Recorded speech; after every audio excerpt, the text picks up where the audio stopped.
சிஎஸ்கேவோட mister IPL நம்ம சின்னத்தல சுரேஷ் ரெய்னா இருக்கார் இல்லையா, அவர் கோல்டன் அட்வைஸ் கொடுத்தது மட்டுமல்லாமல் பிளே ஆஃப் சிஎஸ்கே போகிற ரூட்டை வந்துட்டு கரெக்டாக மென்ஷன் பண்ணியிருக்காரு என்பது குறிப்பிடத்தக்கதுங்க. நேற்று லக்னோவுக்கு எதிராக சாம்பா புருஷன், அதாவது ரம்பா புருஷன் ஸ்டோனிஸ் வந்துட்டு ஈஸியாக ஃபினிஷ் பண்ணி கொடுத்துட்டார் என்றே சொல்லாங்க. உண்மையிலேயே ஒரு ஆஸ்திரேலியா பிளேயர் சென்னை மண்ணில், சென்னை ஆடுகளம் எப்படி வரும், பால் ஸ்லோவாக வரும், பந்து வந்துட்டு பவுன்சர் வராது, அங்கே அவர் வந்துட்டு ஸ்டோனிஸ் அடித்து ஃபினிஷ் பண்ணியிருக்காருன்னா நம்ப முடியுதா? அப்போ வந்துட்டு எங்கே பிரச்சனை, தர்த்திரியத்தை தலைமாட்டில் வச்சுக்கிட்டே நம்ம சுத்துறங்க, அதுதான் நமக்கு ராஜபீடி அமைது. காலையில் முழிக்கும் போதே வந்துட்டு தேஷ்பாண்டே, தீபக் சஹர் அண்ட் மிட்சல் இளநீத்தலை இந்த மூவர் முகத்தை முழிச்சிட்டு தான் பயிற்சி இடத்துக்கும் வந்திருக்காங்க, அதாவது வார்ம் அப்புக்கும் வந்திருக்காங்க நேற்று காலையில், அண்ட் சேம் டைம் மேட்சுக்கும் வந்திருக்காங்க. அதுதான் உருப்படாமல் போய்விட்டது என்றே சொல்லலாம். நினச்சி பாருங்களேன், சாம்பா புருஷன் வந்து முடிச்சு கொடுக்குறாருன்னா இது ஒரு மல்டி மிராக்கல் மேஜிக் தான். அவர் என்னைக்கு அடித்தார், நீங்கள் ஹிஸ்ட்ரி எடுத்து பார்த்தீங்கன்னா என்னைக்காவது ஒரு நாள் அடிச்சிருப்பாரு, அந்த என்னைக்காவது ஒரு நாள் தாங்க இன்னைக்கு நேற்று அமைஞ்சிருக்கு என்பது குறிப்பிடத்தக்கது. ஓகே, மேட்ருக்குள்ளே போயிடலாம். சேம் டைம் ஸ்டோனிஸ் வந்துட்டு மேட்ச் முடிஞ்ச பிறகு ஒரு இம்பார்ட்டன்ட் பாயிண்ட் பதிவு பண்ணியிருக்காருங்க.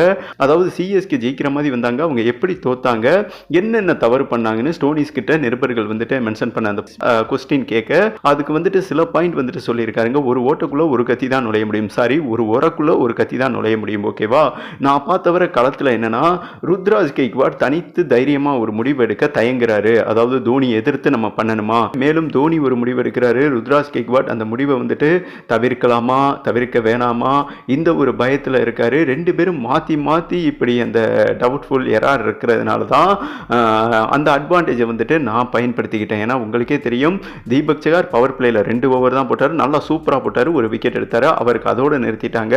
மொயின் அலிக்கு 2 ஓவர் இருக்குது, அண்டு ஜடேஜாவுக்கு 2 ஓவர் இருக்குது. சென்னை ஆடுகளத்தில் ஸ்பின்னு தான் மிகப்பெரிய ப்ளஸ். ஓகேவா, இந்த மாதிரி அதாவது இவர் நினைக்கிறாரு ஏதோ சொல்ல வராரு, ஆனால் தோனியை பார்த்தோன்னா ஐயோ தலையை எதிர்த்து நம்ம பண்ணுறதா, இப்படி வந்துட்டு ஒரு முடிவு இருக்கும்போது எதிரணி பேட்ஸ்மேன்களுக்கு சாதகமாக மாறும். அந்த சாதகம் தான் எங்களுக்கு வெற்றியாக மாறிச்சு, நானும் சாதனை படைக்க முடிஞ்சது என்றும் ஸ்டோனிஸ் ஒரு உண்மையான பாயிண்டை வெளிப்படையாக பேசியிருக்காருங்க. நினச்சி பாருங்களேன், ஒருத்தவன் வந்துட்டு 2 பொண்டாட்டி கட்டிக்கிட்டு மாரடிக்கிறத விட ஒரு பொண்டாட்டியை கட்டிட்டு வாழ்க்கையை நிம்மதியாக ஓட்டிடணுங்க.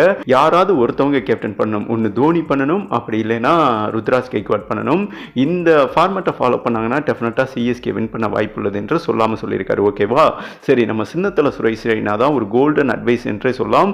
உண்மையிலேயே பிளே ஆஃபோட ஒரு முக்கியத்துவமான அட்வைஸுங்க. இதை எடுக்கலைன்னா டெஃபினட்டாக தோற்று போயிடுவோம்.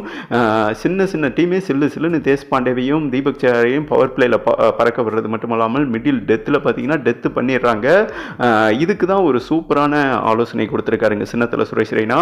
எஸ்ஆர்ஹெச் பேட்ஸ்மேன்களை பற்றி நான் சொல்ல தேவையில்ல, உங்களுக்கே தெரியுங்க.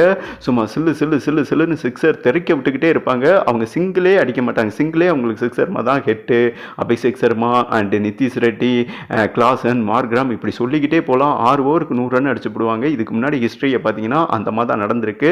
பவர் பிளேயில் Head wicket and Abhishek Sharma விக்கெட்டை எடுக்கலைன்னா 6 ஓவருக்குள்ளே டெஃபினட்டாக தோற்று போயிடுவோம். போன மேட்சே வந்துட்டு எல்எஜிக்கு எதிராக பவர் பிளேயில் பத்ரனா 2 ஓவர் கேட்டிருக்காருங்க, பவர் பிளேயில் எனக்கு கொடுங்கன்னு கொடுத்து தொலைஞ்சிருந்தாங்கன்னா நம்ம முதல் மேட்சே வின் பண்ணியிருக்கலாம். ஓகேவா, பட் செகண்ட் மேட்ச்லையும் அந்த வாய்ப்பை அவருக்கு வந்துட்டு கொடுக்கல. அதுதான் ஸ்டோனி சொல்லியிருக்காரு பாருங்க, இவர் ருத்ராஜ் கெய்க்வாட் நினைக்கிறாரு, பட் தோனியை பார்த்தோன்னா பயந்துறாரு, ஒரு தைரியமாக முடிவெடுக்க முடியல. இதைத்தான் நம்ம ரெய்னாவும் சொல்லியிருக்காரு. அதாவது எஸ்ஆர்ஹெச்க்கு எதிராக பவர் பிளேயில் 2 ஓவர், முதல் 2 ஓவர் வந்துட்டு பத்ரனாவை கொடுத்துடணும், பவர் பிளேயில் 2 ஓவர் கொடுத்துடணும், அவங்க 2 பேர் விக்கெட்டை எடுக்க பார்க்கணும். அப்படி இல்லாமல் மீண்டும் பவர் பிளேயில் 6 ஓவரும் தேஷ்பாண்டேவும் அண்ட் சர்துல் தாகூரோ அல்லது தீபக் சஹரோ போட்டாங்கன்னா 6 ஓவரில் 100 ரன் அடித்து ஈஸியாக முடிச்சு விட்ருவாங்க. எஸ்ஆர்ஹெச்க்கு எதிராக தோத்தோம்னா நம்ம பிளே ஆஃபை விட்டு வெளியே வந்துடுவோம்.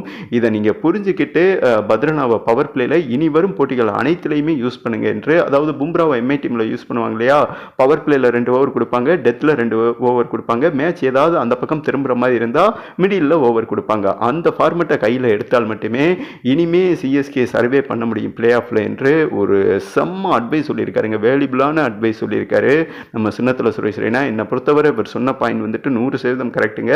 ரெய்னா சொன்ன மாதிரி எஸ்ஆர்ஹெச்சுக்கு எதிராக பவர் பிளேயில் பத்ரனாவுக்கு ஓவர் கொடுத்தா வெற்றி நம்மளை தொடருமா? உங்களோட கருத்தை போட்டு விடுங்கன்னு சொல்லிட்டு வீடியோவை கம்ப்ளீட் பண்ணுறேங்க.